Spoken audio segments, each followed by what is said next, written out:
Hey everybody, welcome back to the Fringe podcast presented by Imperial Golf. I am Duke, John, JT with me. Brandon again has the night off.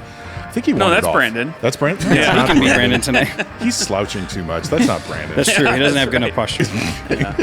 Need to learn. We all need to learn from Brandon. We probably should. I mean, we kind of joke about it, Yeah. but I mean, in reality. He's the one that's healthiest, so Compliment. makes sense. Yeah, I know. Right? You mock what you, Can't do, 100%. maybe. I was going to say was jealous of, but yeah, Oh, yeah. that too. Whatever. Yeah. I don't know. We have a guest, though. Yeah. JT, introduce our guest. My Well, this goodness. is a longtime student of mine, Victor Cascio, so kind of a full circle moment for myself as a coach that I got, within the first year of me moving here. So this dates back to 2017 when I got you exiting 8th grade, I believe. Mm-hmm. Yeah. 8th grade. Coached him all through his high school career, great career at Staley, and then got a college offer and now is a college golfer for 4 years. So thanks for coming on, dude. Yeah, thank you guys for having me. Earning Really that excited. big NIL money. Oh, yeah.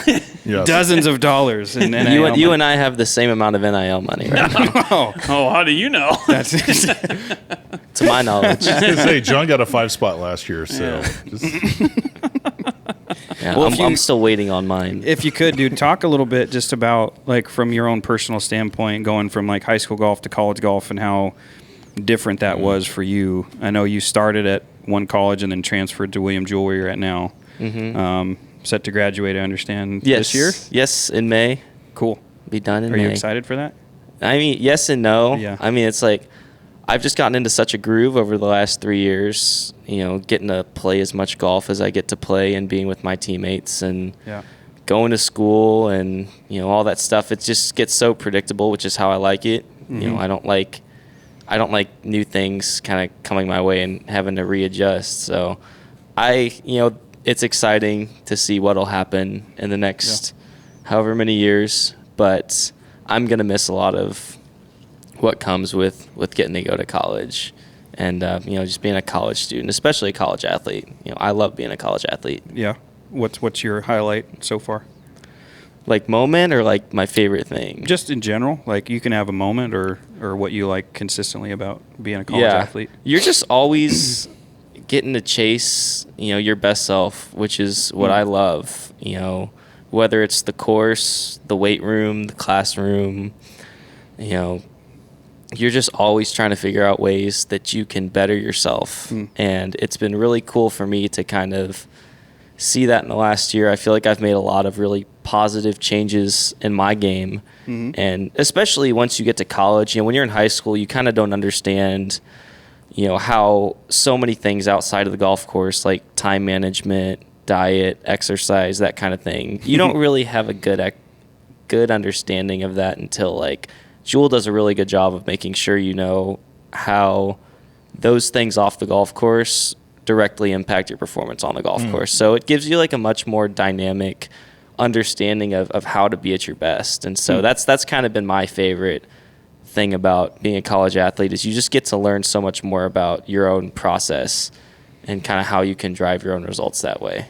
So do you have access to strength training coaches and stuff too, just like a lot of the other athletes do? Yeah, we have a full service training staff at Jewell. They create our workouts, and then we have team lifts, oftentimes very early in the morning, which is another great way for us to get together as a team, even if it is at 6 a.m., repping as many pull-ups as we can. But they do a really good job of making sure you're at your physical best, and I think the program really does have an edge in that regard. Coach Glassman, Coach JB, they're both awesome. They it's not a one-size-fits-all approach. They understand different athletes and different sports need different needs. And so it's really cool to kind of get to see your own personal progress and then how that translates to things like stamina, swing speed, flexibility, things like that. So yeah, full service weight staff training program. It's really awesome to get to be a part of that. Awesome. So those are the same. Is that the same staff then that's working with like that is the same staff that's working with other teams? And stuff? Yeah. They spearhead all. They just all adjust athletic. their workouts Yeah. depending on the sport and a little bit on the athlete. And they'll see a majority of the teams throughout the day based on their schedules and they get to work with everybody. They're great. It just really adds to the experience. And like I said, they do a really good job, or Jewell just does a really good job of giving you an understanding of how everything kind of forms into your own personal golf game. It's not just when you get out to the driving range or the golf course, but it really is everything in between that can have a positive or negative impact on your game. If you're behind in class and you're staying up late and you're not taking care of business, you're not going to go to the tournament and play well. And they're really good about that. And, that just kind of creates a deeper understanding of what it takes to be a good athlete. The whole process. Yeah.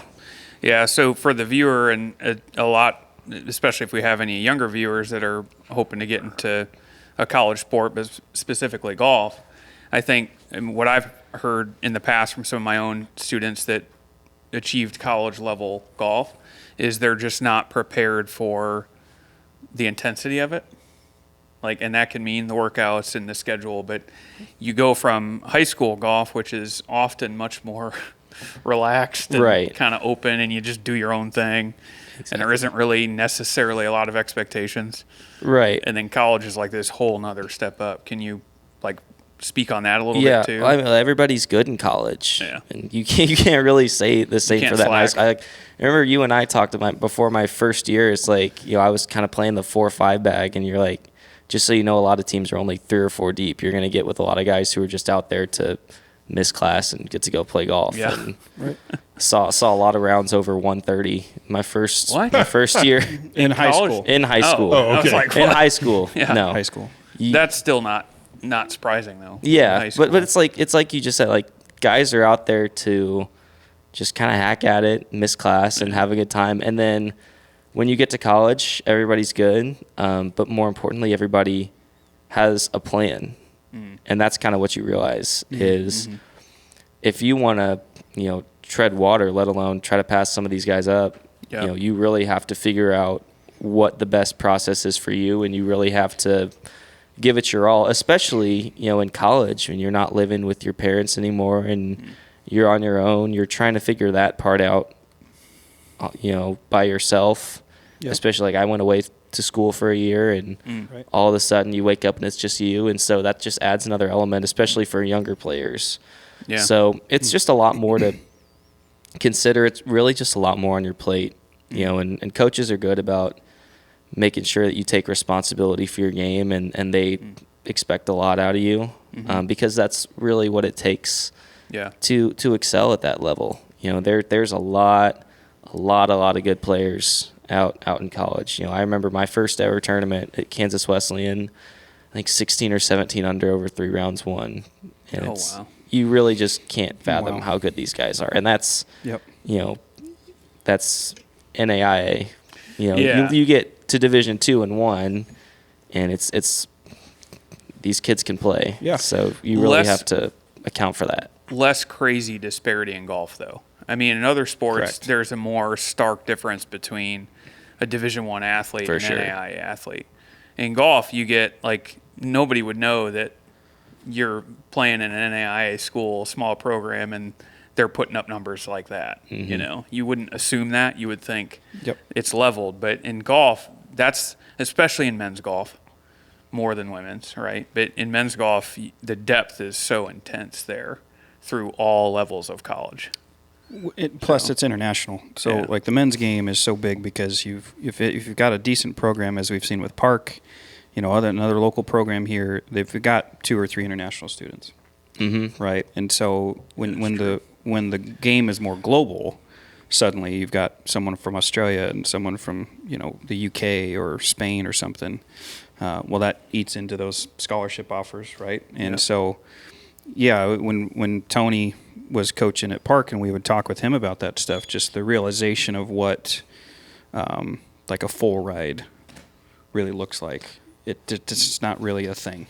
Yeah, not at that lower level at least. Yeah. So much competition. I mean, I have 2 Swedish teammates on my own, and then we've had a pipeline over the year. They've come and gone. It's not uncommon at all to have international teammates, and it's like you said, it just adds to the competition pool. Yeah.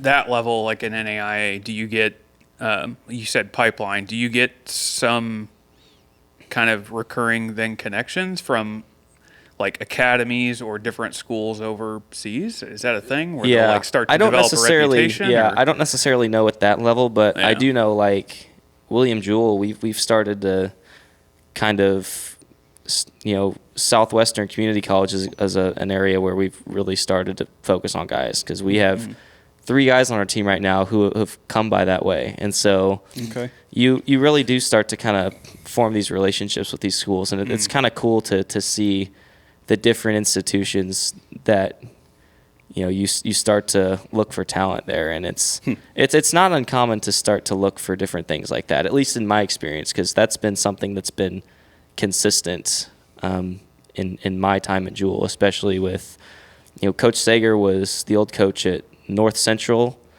up in Trenton, and so we would get a lot of guys from there. And so as far as like, I don't really know what the global dispersion is when people come to the States at first, but we've had a lot of guys come from a select number of schools in my time at Jewell. Yeah, that's especially true in golf, right? I mean, it's not as equal in all sports. You do get a lot more international. Yeah, I'd say maybe the only sport, at least in my experience, having played college basketball and soccer, would be soccer. Yeah. Just the international component, it's probably even bigger there, maybe. Well, basketball too, though. I mean, you get... Yeah, it's becoming it's Europe, even Africa. Somewhat. Basketball, I would argue, I mean, I haven't looked at the numbers in a lot of years, but basketball, there's almost now a push for Americans going to Europe because these guys are, like Luka Doncic for the Mavs. I mean, he grew up at 16, 17 playing with grown men in EuroLeague stuff. And you see his ability to, like, see the court and play a game at a really high IQ level, whereas in the States, the issue with basketball has become it's so AAU dominant. And so all these kids grow up just wanting to play with their buddies. And then they get to, like, college level, and they don't know how to play real basketball. Spread the floor, play both sides of the court type stuff. And so I'd say it'd be hard to know with basketball how the international dynamic has impacted U.S. basketball. And we've seen that we're still dominant in the Olympics, but that gap's shrunk quite a bit. Yeah, I've seen more and more, it seems like more recruiting at the college level, even for college ball. Trying to bring some of these guys over. It's like, they've been playing EuroLeague up till 18, but now it's like, come play 2 years at college. Yep. Hit the draft, off you go. Right. Yeah, and our awareness of them is a lot different. I think it's really cool to see the depth of the game of golf at the college level now, because you're seeing guys like Nick Dunlap last year who won a PGA Tour event coming. I mean, that 10 years ago wasn't a thing. Right. You weren't, like, I remember when we were in Myrtle Beach in school together watching the Big Ten championship, and I think it was a couple schools near the bottom where they had 4 guys that didn't break 80 all 4 days at the Big Ten. And I'm just like, I could go play divisional golf. Like, I could go to French Lick and not break 80. Like, that'd be pretty easy to do. That's kind of changed now. That was kind of when Illinois was on a tear. I don't know if there's Illinois and Northwestern. Yeah, those were like the two. But it has still good. It has changed a lot, because I mean, I even remember when I was in high school golf, make sure that door's shut. mid '90s.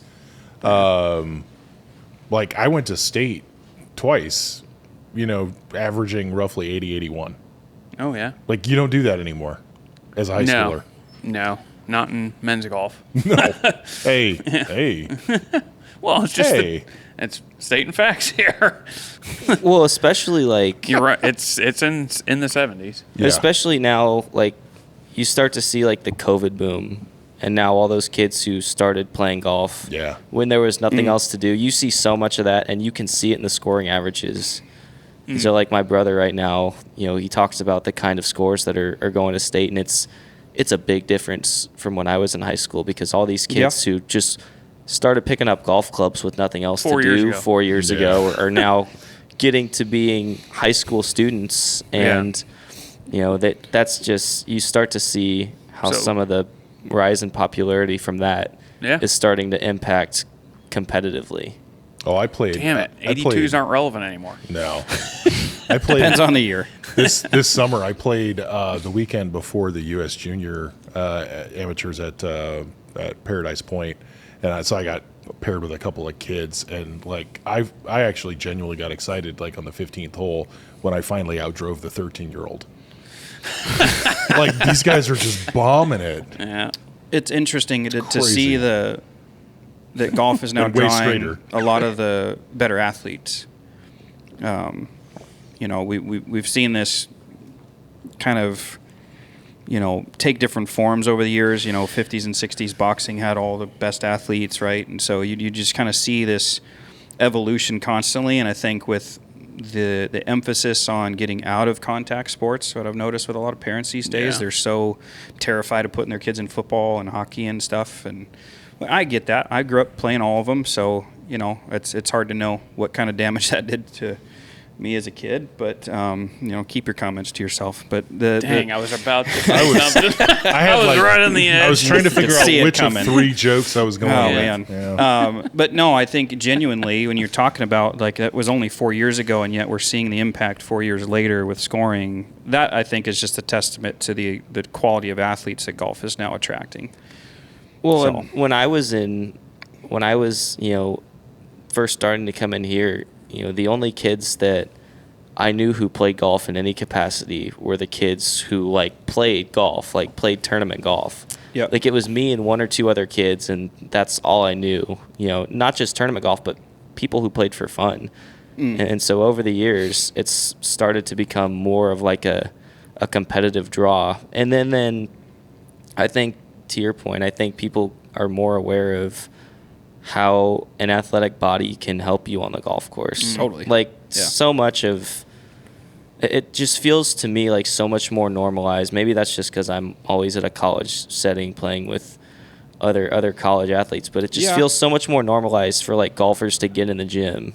Whereas like maybe 5 years ago, that would have been something that would have surprised people. Yeah, and I think there's a trickle-down effect. I mean, I coached for a year in Florida, and that was pretty normal for a 12-year-old to have a swing coach and a strength and conditioning coach and maybe even a psychologist. Yeah. I mean, like the year-round states, Cali, Texas, Arizona, Florida, that's been going on for several decades.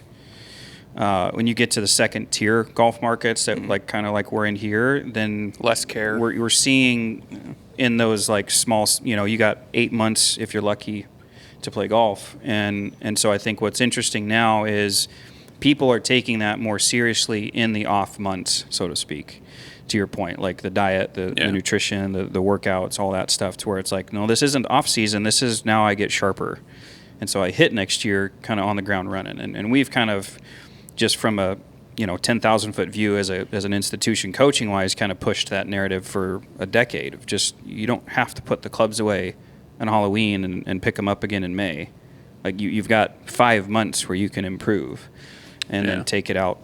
Yeah, the challenge here is you're naturally going to get a lot more fair weather golfers, just be it the climate and the seasonality of it. I get it. And I'm that so, way. Yeah, it's very easy to not want to work on your game unless it's a warm 82 weather and sunny.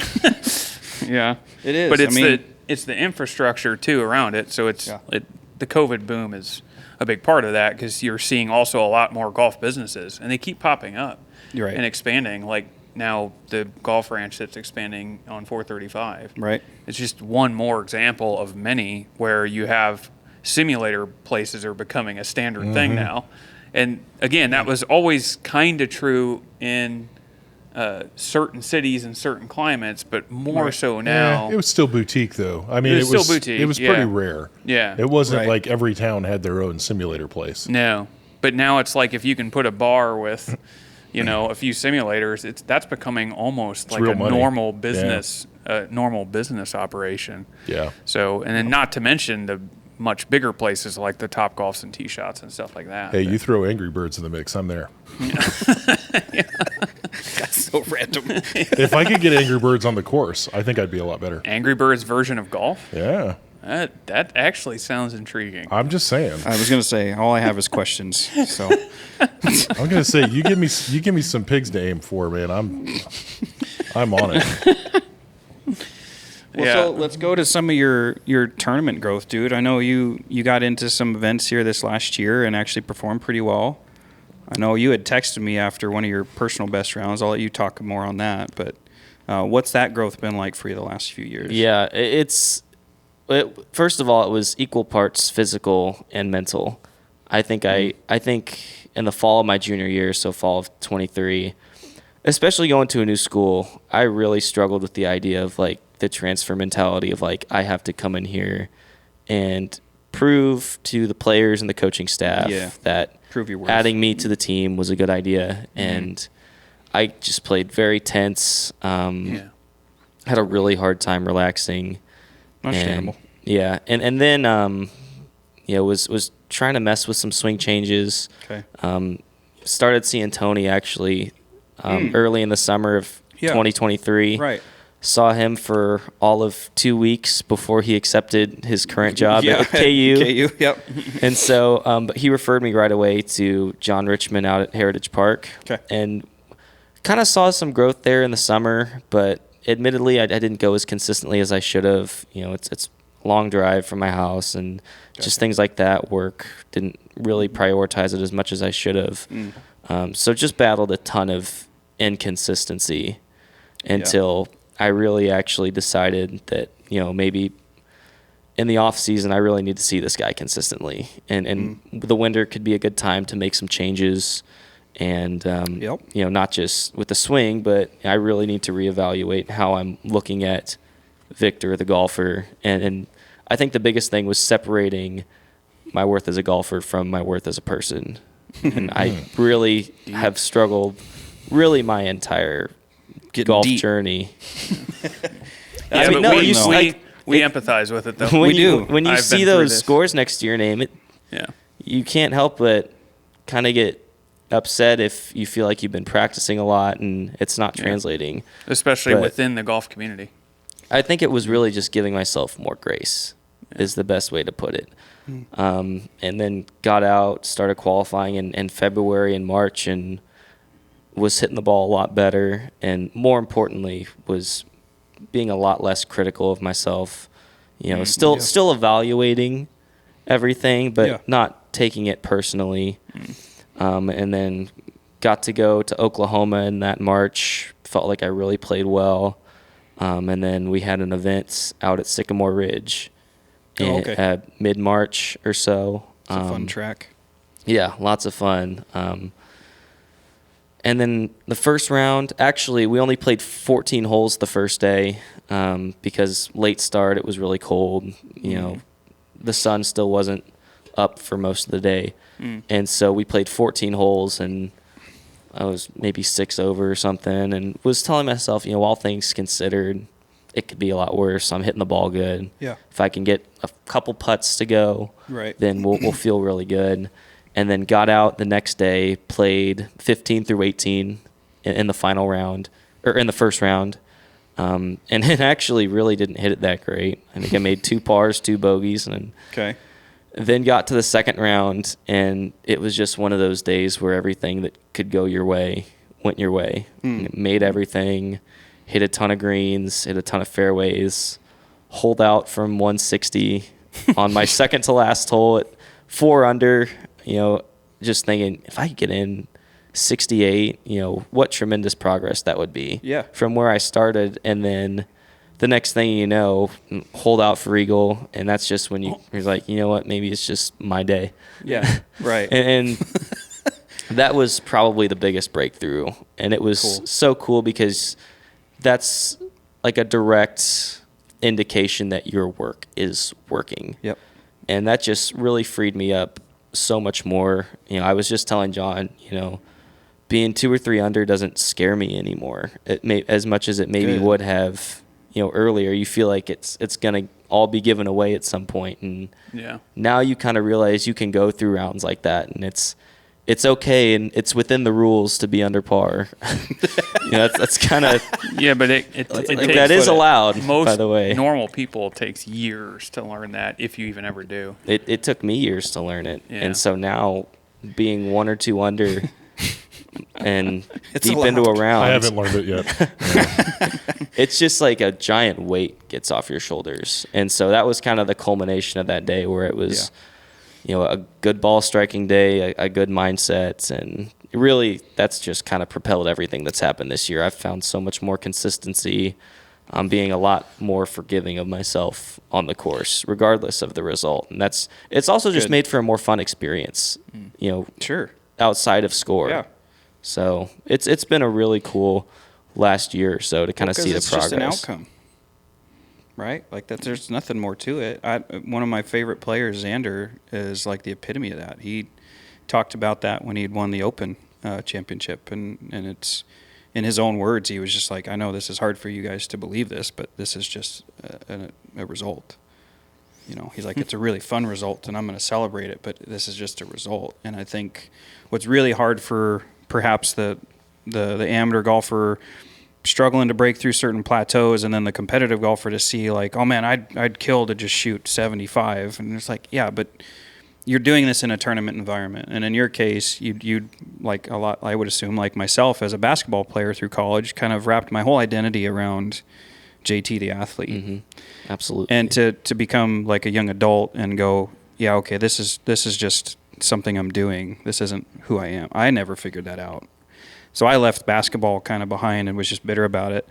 And when I attacked golf a little differently, same as what John was just saying, it took me years to figure out how to disassociate result with enjoyment. And that's something that's really, really hard to grasp, of just like, well, because I didn't realize this till maybe 3 or 4 years ago, of just, if I didn't shoot a certain score, then there was only a certain level of enjoyment I was allowed to have, it seemed like. And as a professional who doesn't have a PGA Tour career on his resume and stuff, it was hard to like, live up to that bar of I'm a pro, so to speak. And so I get where you're coming from, dude, and it makes me so happy to hear getting through those strides, because I remember talking to you after your first year in college and just how frustrated you were. And there's inevitably, I think, with most golfers, a tipping point where you're like, I need to either stop playing or have some kind of breakthrough. Yeah. And so to see you now here all these years later is just super cool. Yeah, it's part of it's like I wish it didn't take so long, but it also the other half of it is like it's so much more rewarding, and it's just to know your enjoyment of the whole process is not contingent upon your score is so relieving, because it's so much more than that. It's getting to play new golf courses at tournaments, van rides with the guys, right. It's stuff like that you ultimately remember more than kind of what you shot on a given day. And so it kind of just frees you up to enjoy that, because I would see guys who really got caught up in, my score dictates my enjoyment. And if it's not a good day, the van ride's quiet and everybody goes back to the hotel and it's nobody talks to one another. And that's right. It just feel like you limit your enjoyment of the experience when that happens. And so to kind of realize that it just opens up so much more possibility with how much you get out of the experience. That's too true. And I think, as you've probably learned going beyond college golf, I mean, whether you pursue playing professional or not, what you're starting to see is when you allow the outcome to just be that, it frees you up to just go play. And I think I've kind of considered going back into some tournaments here and there, just because I've started to kind of figure out that part of it. I've got my shots I can go to. I've got my ball flight identity. I know my numbers, and you figure out and kind of polish that side of the game. And then, like you're saying, it's equal parts mental. So then how do you walk yourself through those scenarios? And then furthermore, how do you get into contention and get used to that, right? So like you're doing this in tournament settings. I'm just talking casual play, but have you given thought to like continually pursuing golf after college? I don't think in a professional way. I love it, and I'm going to play as much as I can. It seems like, and it seemed to me like the time my enjoyment was most in jeopardy was when I was really pushing myself to kind of look at that possibility. Because I remember, senior year and that summer before going to school, I knew it was something that we had talked about, and especially how golf was different, because you don't have to be a Division I, Power 5 to go have professional success. And I think I got really caught up in that. And I think that's really when the game started to get really difficult to enjoy. And I just think there's another added element of practicality and pressure when you put a professional label on it. That Yeah. I'm content be. with where I'm at, and Yep. I'll enjoy the amateur stuff and the charity scrambles and the member guests, and I think I'll just leave it at that. If it makes you feel better, some of us are 36 years old and still haven't figured out pure enjoyment of golf. So you're 14 years ahead of me, but you also run into other challenges in life, and so not to at all rob from your story, but like in my case, running a business and all that, and having a diminished golf schedule and losing identity with actually my own playing has been a struggle, like over years now.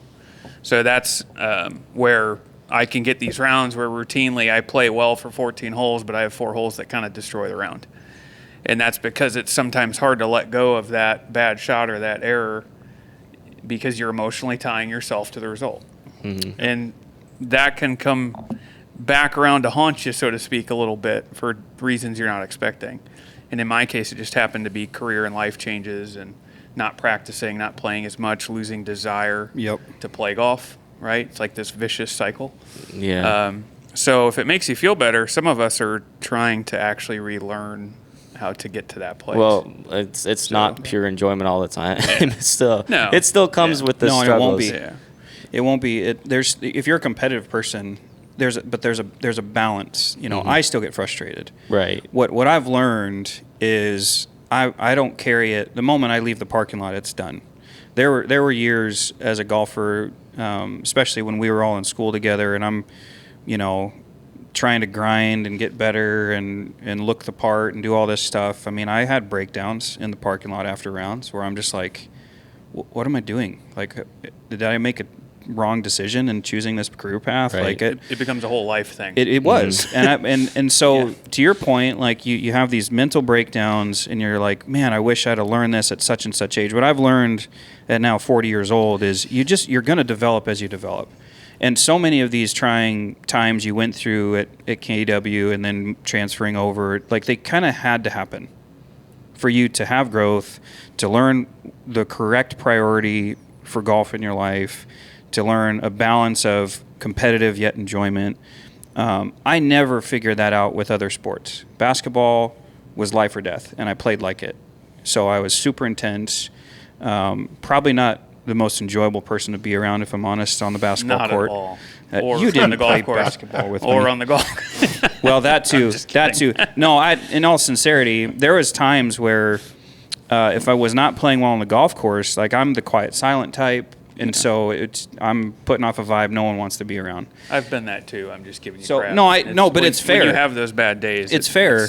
Yeah. And that was something I had to kind of learn about myself as a competitor, because I feel like especially guys throw that out there like, yeah, but I'm competitive, as though it just dismisses all the poor decisions they've made. What makes it okay? Yeah, it's just this like coverall, like, wow, I'm competitive. Yeah, but you threw all your clubs in the lake. Like, this is just not. You're still a jerk. Yeah. You're just, It's Like the that football guy coach who says it's a competitive game. It's an excuse. Yeah, there's a way, I think, That's true. especially with golf, to attack it sincerely and have intention and have an edge, but not make it your whole identity. Yeah. And still push to get better. Which, by the way, if you're like really learning that well at 22, your curve is fast. So you said, I wish it didn't take Self-awareness. so long. legit. Yeah. My dude, you're 22. You could say the majority of the population at 22 doesn't have self-awareness. I didn't. You're doing good. Well, it's a lot easier too when you've got such an awesome environment. Like I'm so fortunate to have a golf program that has the culture it does, and more importantly, the guys that it does. Like when we were in Tulsa at the end of October, I was having a hard time getting playing time this fall. Was just 1% off. Finally got to it, and had 3 or 4 swings that just throughout the course of the week just really put me out of any sort of competitive finish, which was so frustrating. Sure. Given the conditions, all that. But it's like you take 10 to 12 minutes for yourself in the clubhouse, kind of just sit there, and then you walk out, you see all your teammates there, and it just kind of fades. And it's so much easier when you've got guys like that. So Yeah. it's a lot easier when you're set up to just kind of be in a place where you can enjoy those kinds of things. And I've got awesome teammates and awesome coaches and awesome sport administrative staff that really helps with that. And that was probably the biggest thing for me was, you kind of realize, these guys actually are cool to me, whether I shoot 72 or 90. And, that's kind of one of those things where you have to get out of your own head. Yeah. And it's, once you realize you can just kind of enjoy your teammates and enjoy the experience, it gets a lot easier, even if the result's not where you want it. That's kind of the player-caddy relationship more than people know, too, which is probably a whole nother segment. We could do a whole nother podcast on the significance of a caddy in professional golf. We should get one. Yeah, well, let's get one here and do it. I like it. But I mean, most people think of him as a glorified club cleaner, and it's like that person plays a much more significant role than you think in how that player performs. On-course psychiatrist. Literally. And I mean, they're also helping with the physical part of the game in a lot of ways. But that balance, I mean, having that person right there to balance you when you're getting in your own way is super powerful. But you don't get any of that until you're past college career. Right. Well, that's firsthand for me. Coach Crosby, who's now kind of running things in the interim, she was our top 5 guys were in Kentucky the week we played Sycamore Ridge, and she was kind of with me that second round where things got off to a really good start. And I think I birdied 3 of the first X amount of holes, and she kind of realized. I just straight up told her, like, I've never done this before. I don't know what should be going through my head. But that's great. She just kind of stayed there. With my hands. She just kind of stayed there the rest of the day and was so key because I could just kind of say whatever came to my mind all day and just kind of express my thoughts and it's freeing. Process everything. And she just absorbed it all. And anytime that round comes up, I try to make sure she gets credit for sitting there and listening to me thought vomit because but it speaks to your point. Having someone there is so much better. And that's the same with the rounds you and I used to play. Well, that's why I'm laughing. They could talk through shots. I just remember times where you just had that deer in the headlights look, good or bad. More specifically, it was really early in our process together, and I can remember we went to Shoal. Oh yeah. And your mom was there that day, and it was just a disastrous 9 holes. Hitting the wrong ball. I'm in the cart, legit going. He's gonna quit. Like he's just gonna stop playing golf forever after this day. And I kind of leaned to his mom. At some point, I think I told your mom at like 7th or 8th hole, I was like, I'm gonna go home. I'm gonna let him just figure out this stuff. And you actually said your wife wasn't feeling good. Maybe I found an excuse. Yeah, so I had at least kids. That's what was relayed to me. Was I heard this story. Is that what passes off for coaching these days? My wife addition by subtraction. Yeah, I'm just gonna bail on him. My wife's like, "You're terrible. See you later." For context, what I felt was like my presence was perhaps making you more nervous. Now I don't know how much truth there was to it, but I was kind of at a loss as a coach at that point, and so I was like, you know what, he needs to go play this back 9. Figure some stuff out maybe, and we'll regroup. I mean, clearly you've, well at that improved. Point, at that point, I think we had played 1 round in the same group at that point, and you had never caddied for me, and that was right. So that was the first time I ever played for you, or with you there in a competitive environment. Gotcha. And at that point, admittedly too, my mom did not come very often, so I was still getting used to playing in front of her. And I just remember thinking like 7 or 8 holes, like, she's never going to come to one of these again. Like it was so bad, and I think I hit the wrong golf ball at some point. Oh my God, that's right. Yeah. But JT left after 9, and things got a lot better after that. And I'm not saying that's causal or not. I just it was the right call. I could just not a good punchline for instruction. Hopefully people don't only it's listen hard to that to argue with seconds. The results. Well, JT left and I got a lot better. and we've all had maybe this explains that round I played with you guys. He did not leave, and it did not get better. Well, okay, but this is kind of my point. When as a competitive person, you're kind of putting that pressure to perform in front of somebody.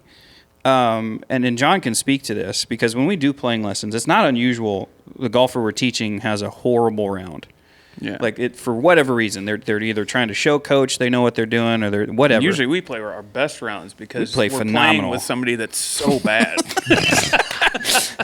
No, No, but in Joey. all sincerity, like it's kind of 80-20 I've noticed. Like 20% of the time they have like their best round ever. Yeah. And then 80% it's just like one of the worst rounds. And 3 holes in, they're like, I swear I never play this bad. Like it's always the same. But it's all Narrative. nervousness. But it is. And Yeah. it's kind of just they're not used to playing perhaps with a better golfer. I don't know. But I've seen that there's points where mentally the golfer is just like incapable of processing any more information. My presence there doesn't really matter anymore. And that was kind of the point with that was like you clearly had just blown up and played one of your worst 9s since I had been working with you. And I thought, okay, well, he needs to go like finish this round of golf and then we can regroup and talk about it. He needs some alone time. And yeah, he just needs to free himself up. And I kind of knew that my presence there wasn't going to help anymore. And that was like, all right, I'm going to exit stage left and just let things go from there. I think it has something to do with, like, I think that first time, and especially the first time we played, and then going into that first time you were ever there for a tournament, I think it's kind of a sense of, like, I want to show Coach that what he's telling me to do is getting through to me. There you go. And then so that's where I kind of... which is what think- we were talking about. I think that's where it comes. Performance anxiety, Yeah. for lack of a Yeah. better phrase. That just, and it happens with everybody of all ages, by the way. That is not age specific in any way. To be fair, though, golf is a bit in its own unique category in the sense that you do play most of your golf alone. It's not Right. like other sports where you're at all your practices and all your games with everybody there, which you kind of get numb to. Like you get used to your coach screaming at you. But like obviously in golf we don't scream at you. Right, But their it's the same presence. effect. Like Probably when we're should. there, it's once in a while thing. So Make a putt! yeah, 10 push-ups. Quit swinging so hard. Yeah. Yeah. No, it's just Actually, had a naturally. coach yell that at me many times. Oh, okay. Yeah. We can unpack that later. A few more beers. Then. Remember, yeah. Yeah. Weekly therapy. Well, our show producer would be very mad at us if we skip our new segment. Yeah, We gotta have a you new would segment. be mad Yeah, at us. please. So, You would, yeah. so all of our guests, All both of them. 2 questions. I know where this is going. Hey, come on now. This is like pretend we I'm do this excited. for real. So 2 questions. Best round ever. Best round ever was Sycamore Ridge. Okay. 66. 66. It's the one you Bogey were talking free? about earlier. One bogey Okay. on One a par bogey, 5. Yeah. Yeah. So 7 birdies. Or no, you had the whole 5 eagle. birdies, 5 an birdies, eagle, And a bogey. The eagle That's was a solid. hole out. Yes, Yeah. eagle was a hole out. Were all the birdies made putts, or do you have any chip-ins? No, yeah, all made putts. Yeah. Yeah, just Nice. I think I hit like 15 or 16 greens that That's day, which awesome. I know to you probably sounds ridiculous as much as we worked on our greens and reg when I was here. How many greens That's you just said? 15, 16. Oh, wow. Yeah, you should have shot 66. That Yeah. many. That's, yeah. That was our that was our constant. Coach talk. I'm now less impressed. We talked You should have shot that. That's just math, man. we talked 15 greens birdie ops. We talked greens and reg more than any other facet of the game. When Well, I was because here, to but- speak to that for a second, through his high school career, Victor was a really unusual high school golfer in that he would hit, 75, 80% of your fairways? Yep, Routinely. something like that. That is weird. Yeah. I had a And round. not- Would greens? not get above 7 greens. Oh. We could not, it seemed like that was the number, if I recall. Yeah. Get you above 10. Because I was like, dude, you just hit 3 more round. You're shooting 75 with your eyes closed. Yeah, I think at that point it was more like I think part of it was a distance thing. A little bit. I mean, it was easy to get off the tee because I wasn't hitting it very far. But the other Sure. side of that was where other kids would be hitting 8-iron, I'd be hitting 6 or 5, especially Right. like the older kids and the seniors and that kind of thing. And then I think by your senior year, we'd seen the growth and the physicality show up, and your Right. distances Got were a lot there, and easier at got that point. Much more manageable. Yep, for sure. All right. So the second one is the craziest. Just either like the weirdest or the nuttiest or Okay. what's your best? So it's really cool that we just talked about that because my freshman year, Tiffany greens, I hit every fairway and missed every green wow. and shot 89. Yeah, Oh, I wow. vaguely remember that. So Were you on varsity at that point, or you were? I was for that week. That was You the were- kind of year I was like up and down, down. but I got to play that week and Were you a 3-year state qualifier? 2. Now, but I only had 3 years to get to play for one. That's right, because And COVID then ruined the last The year. my freshman year was the year I kind of just played a little mix of varsity and JV, and just missed the nod for districts. Hit every But fairway. I remember that. Every fairway and missed every green and shot 89. And Good short game. yeah, very good. Some of them didn't miss by much, but Yeah. I just remember going back. Coach had us do like the stat cards after every round and send it into him, and I'm going through it I hit every fairway, and then I was running through my greens. And I just put a big old goose egg. It's like, I don't think I realized that 14, 15, the statistical significance of something like that. That you But- didn't accidentally hit a green? Yeah, it's like I got to have hit one. Yeah. yeah, that's probably the weirdest thing that I think I've ever done on the golf course. So that kind of exemplifies our point that we were just talking about. Yeah, we spent a lot of time on that stuff, which, and for me, as a personal note, like just the growth as a coach, I mean, I got you really early in my career too. I remember sitting down with your folks and talking to you guys about college options and stuff, and because I can relate to you're like, man, why couldn't I have figured this out at this point? Like, I'm kind of that way as a coach. I feel like I've grown and learned things over the years and gotten better at other stuff, and thanks to players like you coming through when you did, you gave me and John as well opportunities to teach talented young people, and you never get tired of that. I wish we got a lot more of those things around here, but it's so satisfying to see where you're at now, not as a golfer, because that, to me, once the player gets to college, they're going to either have a different coach or do this or that. As a golf coach, I'm just like super interested to see where the person comes from, because as a high schooler, as you well know, you're just figuring things out. You don't even know who you are yet, and you're still kind of figuring that out in college. So it's so cool and refreshing to see where you've gotten to just as a person, dude. It's just so neat. So I'm super proud of you with all the growth that I've seen over the last few years. It's just, I'm always rooting for you. Thank you. On a personal note. I start winning Pretty cool. amateur tournaments. Yeah. That's the plan. got the That's the game. plan every week. You've had the putting stroke since 9th grade. That's the plan. We got Fact. one more semester. We'll see. Yeah. I actually at Sycamore was tied for the lead till the last day. That's the closest I've gotten, and just So you're missed in out on contention. playoff. So hopefully a couple more of those. What's your guys' invitationals look like in the spring then? It's hard to tell right now. We don't really have it completely ironed out. We know when we'll start.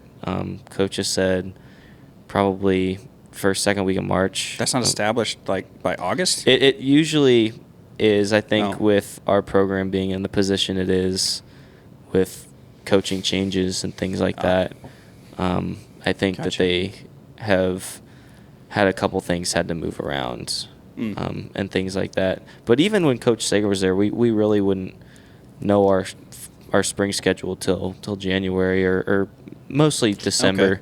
So that actually is kind of, at least in my experience, kind of Pretty normal. customary. Yeah. So That's good. But we'll see. Probably play in some fun weather conditions as we do every spring. Yeah. But we're looking forward to it. We got a really good group of guys. Everybody's bought in. Everybody wants to be their best. Cool. That's one thing that is really cool about our group is our head coach, on to different things, but nobody's really wavered. Everybody still kind of wants to be their best. Everybody's bought in and believes in what we can achieve. So I would imagine that's awesome. somewhat unique. I mean, I know you spoke on your experience at KW a little bit and how it felt very transient and, a lot of just golfers there to kind of get to the next step almost. So this one's obviously a bit more team-oriented. yeah, night and day. Really? Which is not a knock on KW. Just you kind of saw how, guys just kind of, find their own kind of Yeah. groove with the different guys on the team. Sure.